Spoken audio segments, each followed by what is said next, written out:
News Radio 840 WHAS, Bob Sokoler, the Louisville Real Estate Show, here with you till the top of the hour. Thank you for sticking with us, and thank you, Barbara Corcoran, for being a mentor and a friend. Congrats on the Emmy for Shark Tank. And News Radio 840 WHAS coming up on today's Louisville Real Estate Show. Can you get paid if you are assigned as an executor or executrix on an estate?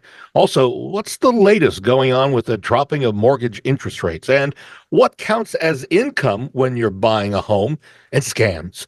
They're getting harder to spot, and we have a new list of them. Hi, everybody. Bob Sokoler, owner of the Sokoler team, Remax Properties East. Thank you so much for joining us. We've got a very interesting show, as you probably heard a couple of those questions and more. And joining us to answer those questions, Chuck Crosby. He is the owner of the Crosby Law Office. They do an amazing job of getting your loan closed. And in addition to that, the Crosby Law Office also does wills, powers of attorney, foreclosure defense, commissioner sale, and more. You can reach Chuck at his office at 499-6360. Also here, Randy Rocky. He is co-owner of Swan Financial. If you're shopping for a mortgage, you need to include Swan Financial in that shopping list because they shop the loan to get you the best rate. So I would give Randy a call anytime. He's done mortgages for me multiple times, and I'm very happy with it. You can reach Randy at 645-0736. And if you are thinking of selling your home now or in the near future, this year, next year, I'd love to be able to help you. We have a free, no obligation estimate. All you got to do is call me. I come out. We talk. There's no home too big, no home too small. You can reach me on my cell phone, 376-5483, or go to bobsellslouisville.com, all one word. Fill out the info, hit submit, and I'll get it, and I'll get back to you. And if you want a free instant analysis of what your home is worth, go to WeSellLouisville.com and fill out the information by clicking at the top of the screen. All right. We've got questions, and hopefully we'll have the answers for you. These are emails that are coming in to bob@WeSellLouisville.com. And this first one goes off to you, Chuck. It's a fascinating question. Jimmy, and listen carefully. Jimmy writes in the email that he was married, and then he and his wife have separated. She is staying with her family in their house, in the family house, and he stayed in the house that they own together. And this is where it gets interesting. Apparently, Jimmy invited a female friend to move into his house with him, and now she won't leave. So what happens here, Chuck? What can he do, he asks. Yeah, that's difficult. Once you've allowed someone to take possession of your property, you've allowed it. There's no force involved. Nobody kicked a door in. Yep. Then the only way to get them out is through the court system. You have to, you've created a tenancy there. They are presuming nothing else is written up, they are a month-to-month tenant. So you have to then tell them that you are not going to renew their lease at the end of this month. And then give them a 30-day notice that they need to get out. So it is not an easy thing necessarily. Then you have to evict them if they won't leave. And an eviction from start to finish, you can expect, if the wind's behind your back, to be about 45 days. And if it's not behind his back? And if they know how to play the game, the system, it can take a lot longer. Got it. And he needs to do this notification in writing, and would it be a writing, certified letter work? What I always say, the statute, the Landlord Tenant Act, doesn't define exactly how to give notice. It just says give notice. Okay, so yeah, face-to-face ought to work, but how do you prove that? Okay, yeah. So what I always say is give them a letter, okay, hand it to them, put it in the mail, whatever, and then also do certified mail. Okay, it doesn't have to be return receipt requested. You just need to show something that shows it got there. Yeah. It's not like we're serving them in a lawsuit or anything like that.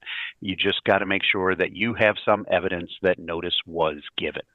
And then once that notice is given is when all the timelines start.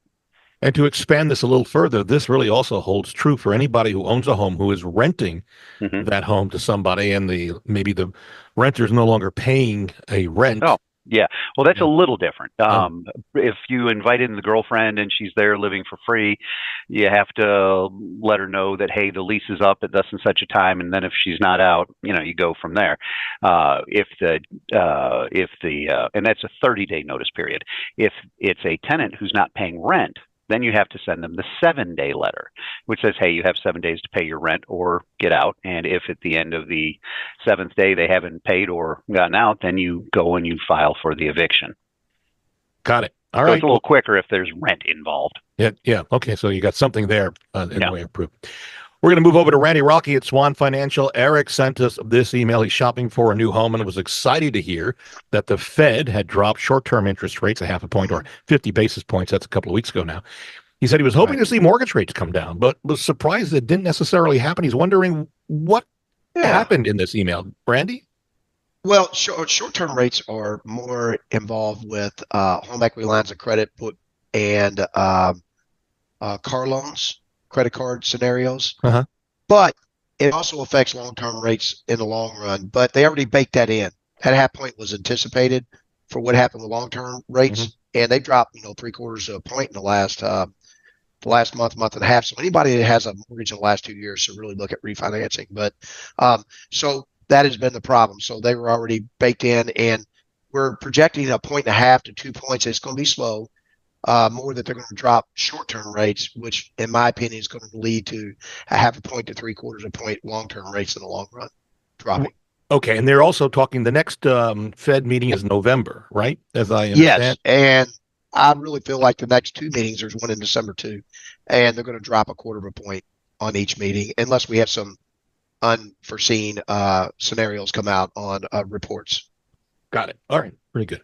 So that gives us a heads up. Again, interest rates, as they're coming down, we're seeing more buyer activity. The only thing I will tell you, we've got something coming up in the near future. One of the pieces of information in a couple of weeks that prices of homes are also coming down. So for sellers, there might be time to get your home on the market sooner than later. For buyers, it's good news as everything seems to be clicking in your favor. Let's move over back to Chuck Crosby, who is the owner of the Crosby Law Office. Phyllis has an interesting question. Her father passed away, Chuck, and we're sorry to hear that, Phyllis. And he left her his home. There was a mortgage of about $300,000 on the home when her father died. She's wondering what happens to that mortgage, and does she have to pay it off? She says she doesn't have the money. What does she do at this point, Chuck? Well, there's a couple of different scenarios. First off, most wills will say that if I give you a house and it has a mortgage on it, the mortgage goes with the house. Okay. I can't say as I've seen too awful many wills where they say let the estate pay off the mortgage. So you get the house, you get the mortgage with it as a general rule. Now, the agreement to pay that mortgage was between the decedent, her father, and the bank. Just because he passes away, that doesn't change that agreement. So if nobody pays that mortgage, then the bank will come in and foreclose, just like it would with anything else. Now, there's certain issues that pop up with that. If you are the executrix of an estate or you're the specific devotee, you need to get with the bank, show them your bona fides, and get added to the list of people to whom the bank can speak. Otherwise, it's like, hey, you need to pay off this loan or we're going to foreclose, but they can't tell you how much the payoff is. That's where you run into a bit of a chasing your tail. But usually you can get it. The other scenario is just sell it. To do a foreclosure, generally, you don't go into default until 30 days after missing a payment, okay, after the notice that you missed a payment. So usually that's at least 60 days in. And then it takes several months to get situated to do a foreclosure or to start the foreclosure. And then once the foreclosure is started, it takes anywhere between a year and a half. Okay, so during that entire time, sell a house. That's plenty of time to get a house that's worth anything sold. And we could also do a short sale in between. Yeah. So that's also another way of that all figures in. The big thing is don't just duck.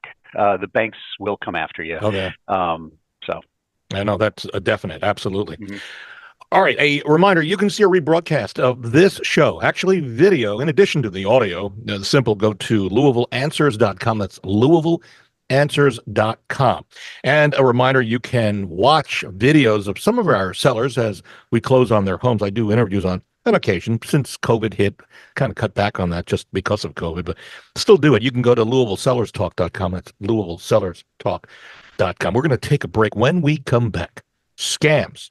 Getting harder to spot. Now, we have a new list. We're going to go through the list quickly because there's so many, but I'm going to invite Chuck and Randy to comment as we go through this. And if you have any info to add to this, it'll be appreciated.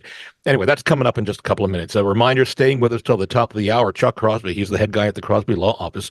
They do not only great jobs at closing and checking to make sure everything is done, dot your I's, cross your T's, and then some, but they also do wills, powers of attorney, foreclosure defense, commissioner's sale, and more. You can reach Chuck at 499-6360, 499-6360. If you're looking for a mortgage, and a lot of people will be over the next number of months, you can check with Randy Rocky at Swan Financial. They shop the loan for you to get the best rate. That's important. It's not just one place you go and they're going to give you a rate.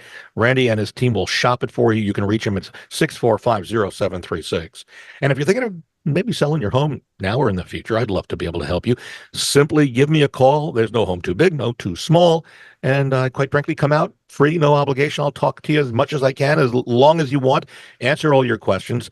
Call me at 502-376-5483 or go to bobsellslouisville.com.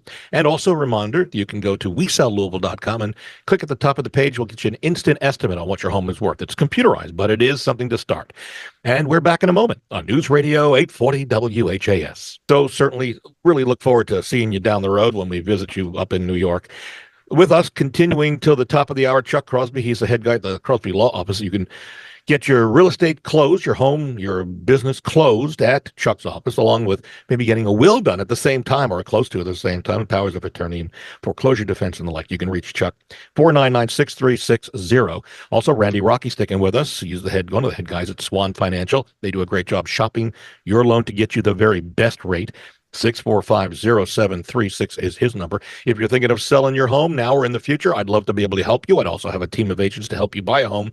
You can reach me, and there's no home too big, none too small, and you can reach me for a free, no obligation meeting. It's 376-5483 or go to bobsellslouisville.com. All right, guys, scams out there in force. According to the FBI, $724 million was lost to scammers in 2022, with more than 13,000 complaints of fraudulent charges for products people never received. Here's a breakdown. The top scams. Something when you order online, you order it, you never get it, and we never follow up. Scams, these are fake websites, could be, right, guys? Yeah. Oh, yeah. And then tech support scams. This is a big one. You get a call, right? Has this happened to you? It's happened to me. It has. We get it all the time. You've got a problem with your computer. You need us to help you. And they put the virus on your computer to begin with. The one also is where they send you an email saying, we know what you've been up to. We've been watching you on camera. You're a naughty boy, and you're going to have to pay. And they want you to Sherry got one of those. Did she really? Oh, we're easy. I'll pay that. Great. Also, fake password reset emails where you get a password reset request, and then it takes you to a fraudulent location to reset, and now they have your real email, their new password. Fake package delivery notices. I'm getting these all the time. There's a notice from UPS. You guys get it too? Oh, I get it. Yes. I don't know what we do about that, and I don't know how UPS or FedEx can crack down on. They're just sending these out. I don't think they can. I mean, I don't either. And once you sign on, I mean, you've given them personal information. That's what they're looking for. And, yeah. Well, it's the same way with the tech scams. You know, they're calling in and saying, "Hey, you know, your computer pinged us and blah blah blah blah blah. I need to be able to sign in to your system," and you know, they're just looking for information. Some of the more common that we've seen, impersonating businesses, people who impersonate businesses with they look like they're the real thing. They're not. Medicare. Yeah, I get that every day. Do you? Yeah, so do I.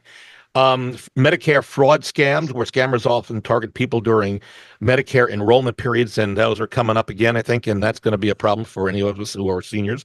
Robocalls, spoof numbers, so it looks like it's coming from maybe somebody you know, right? Yeah, or like the sheriff. It'll come up, Jefferson County Sheriff, and it'll say, "Oh, you missed your jury duty. You need to bring us all this money in Bitcoin and deposit it at a Coinstar machine." That happened to me. I got a call from supposedly a sheriff deputy, and there was an order out for missed some court appearance, and now there was a summons or something like that. Yeah. And it was all bogus. And it scares most people. I mean, as an attorney, I've got the secret handshake. I know how to verify that right quick. You've got one too, huh? Yeah, but I also know that that's not how it works. Yeah. As a matter of fact, if you go to the sheriff's website here in Jeffco, they have a big sign on there that says, "We will not call you." Mm.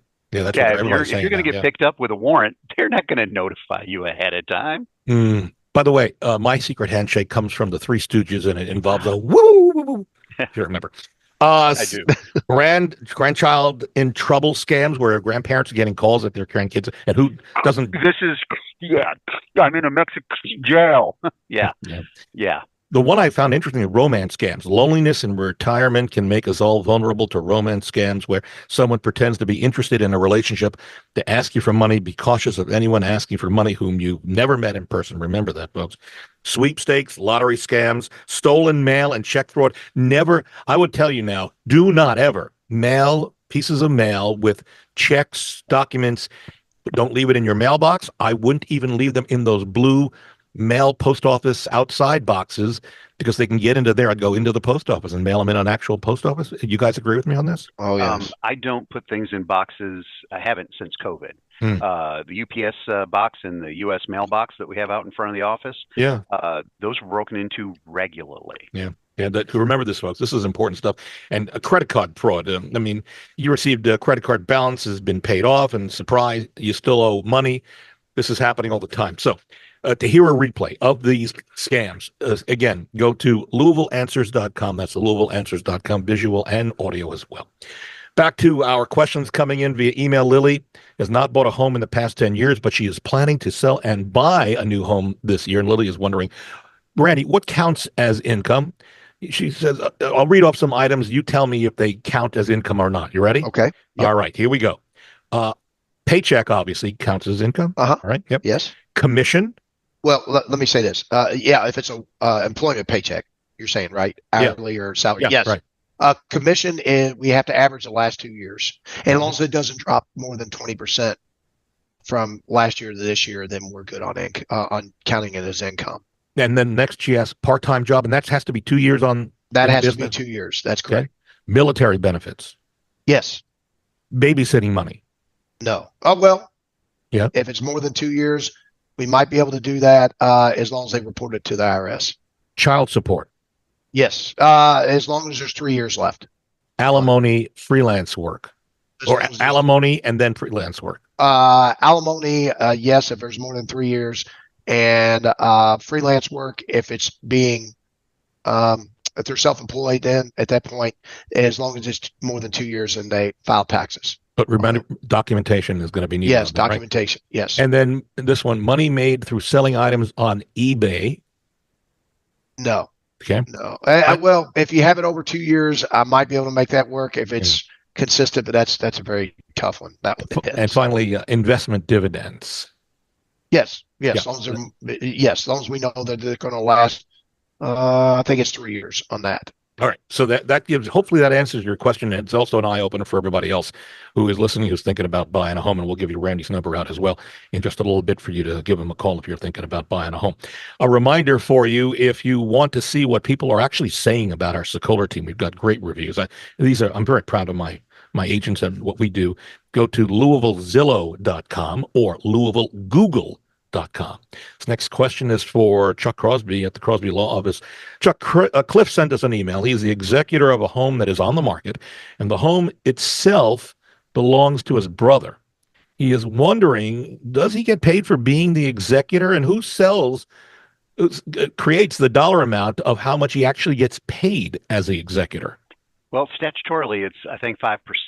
Now, the question is 5% of what? Yeah. And there's certain assets that are included, and I think there's a type of asset that is not included. That's just ask your estate attorney. That's the kind of thing that they do every day. But the quick answer is, yeah, 5%. You're selling a house. Well, there's an asset. There's a specific dollar amount. And then go from there. Now, I don't often see it happen. I'm sure the guys that do probate constantly see it all the time. But most of the, if it's husband and wife, usually it's everything to the wife or the husband and then down to the kid. But there are huge accounts or huge probate estates. Just think if you've got millions of dollars and whatnot, there's going to be an executor that will have a whole lot of work to do. Mm-hmm. Why would you not take that fee? Why would you not take that fee? And of course, corporate executors will definitely take that. Because if you have a really big estate, typically you'll have a bank or something like that act as executor. I had a client this year who was the executrix of a friend through the church estate. Hmm. And had to deal with the kids, and she spent so much time Oh, on yeah. just repping the house and then putting it on the market. Yeah. You know, you don't have to do that, but it helps. And some people are like that. Some people will do the bare minimum. Some people will really go at it. But it's statutorily out there. So Got there it. is a fee to be had. All right. Duly noted. See the future of home photography. You can head to Louisville3D.com. That's one of our website locations. Also, did you know our Sokoler team has a moving truck that we offer free of charge to all of our clients? Give me a call. I'll give you the number out later if you are interested and need the moving truck. All right, back over to Randy Rocky, Swan Financial. Noah will be buying a home later this year. And in this email, he is wondering, does does she qualify for a down payment assistance program? And more importantly, what is it and where is a down payment loan assistance program offered? Chuck, you'll Sorry. get to you, Randy. I was going to say that's more of a Randy Randy question. question, right? Yes. Those are tough. And what I mean by that is sometimes you do have down payment assistance and you can get a grant, but the interest rate goes up. Sometimes there are very few situations, but there are a few situations where you get down payment assistance and you don't have to pay it back, and it's not affected by the interest rate. So it depends on the situation, and I know that's a very broad answer, but it really does. There are definitely 100% programs out there, even if you have closed a house and you own a house right now. So we can get you an 100% loan. Good. Almost all the time.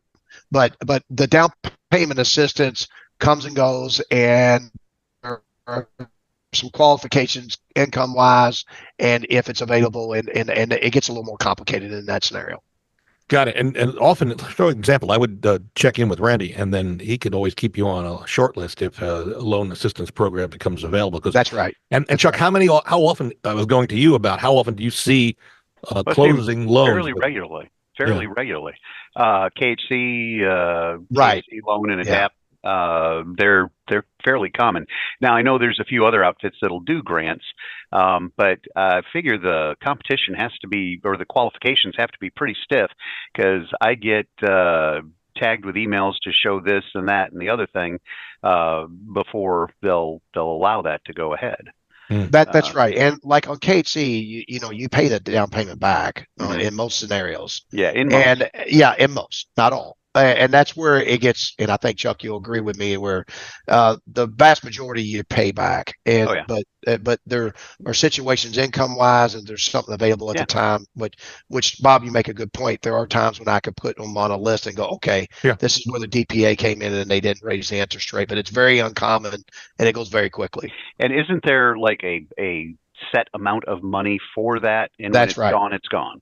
That's right, which is what I said. And make a great point. It goes very quickly, and it's here today, gone tomorrow. In a lot of situations, it'll go out in 4 days, 5 days in a lot of situations. And folks, that's why you want to be on some lender's short list, and that's why I tell you, I'll give you Randy's number, and you'll be on his short list. So just FYI. Absolutely. Back over to Chuck Crosby at the Crosby Law Office. Freddie owns a home in Oldham County. One of his neighbors, Chuck, is in clear violation of the motor home covenant and conditions of his subdivision. And in this email, he says the covenants say no truck with advertising can be parked in the driveway or on the street overnight. And he says, Freddie, that he has reported this neighbor's truck to his homeowners association. They haven't taken any action. He's wondering, what's the next step, Chuck? Well, the next step is to garner a whole bunch of support and run for president of the HOA next year. That's the quick answer. Okay, if it's a truck with, if the guy that lives there is, Jim Bob's House of Roofs, and he's a roofer, and it's his main vehicle, I'd say you're going to have a hard time enforcing that CCR. However, if it's something that's really awful and obnoxious and the HOA just won't do anything about it, you can always file a lawsuit for diminution of value, if there is, with your property, or, the HOA, just pester them. And if the HOA won't do the job as they're supposed to, garner a bunch of support and run for president. Yeah, I had one of these problems years ago where and it actually did hurt the seller's Yeah. value, our client's value, because it was right across the street. And every time, that we had a Mhm. showing what's going on across the street. Is this a junkyard Yeah, or something? and that can, and if the HOA is failing to respond to an obvious issue, and it's causing your property to go down in value, well, you have a cause of action. Yeah, no kidding. We are out of time, folks. This went very fast. A reminder that we'll be on next week. And with that, I will tell you another great show with some disturbing information about if you have a trick-or-treater on your property and the trick-or-treater gets hurt, what happens? Who's at fault? That's going to be on next week's show. And what do you end up paying if you do it all? Our thanks to Chuck Crosby. He's the head guy over at the Crosby Law Offices. They do a great job of getting your home loan closed, as well as doing a will for you or power of attorney, foreclosure defense, commissioner sale. You can reach Chuck, 499-6360. Randy Rocky at Swan Financial does a great job of shopping your loan to get you the best rate. You can reach Randy anytime at 645-0736. And if you're looking for down payment assistance, again, get on the short list with Randy, 645-0736. And if you're thinking of selling your home now or in the near future, I would love to be able to help you. It's free, no obligation for me to come out. And then just talk about the process. We'll find out what the cost is, what your house is worth, what you need to do or not do. And no house too big, no house too small. You can reach me on my cell phone anytime, including the weekends, 376-5483, or go to bobsellslouisville.com. And for an almost immediate estimate of what your home is worth, computerized, head to wesellouisville.com. That's it. We're out of time. See you next Sunday on News Radio 840 WHAS.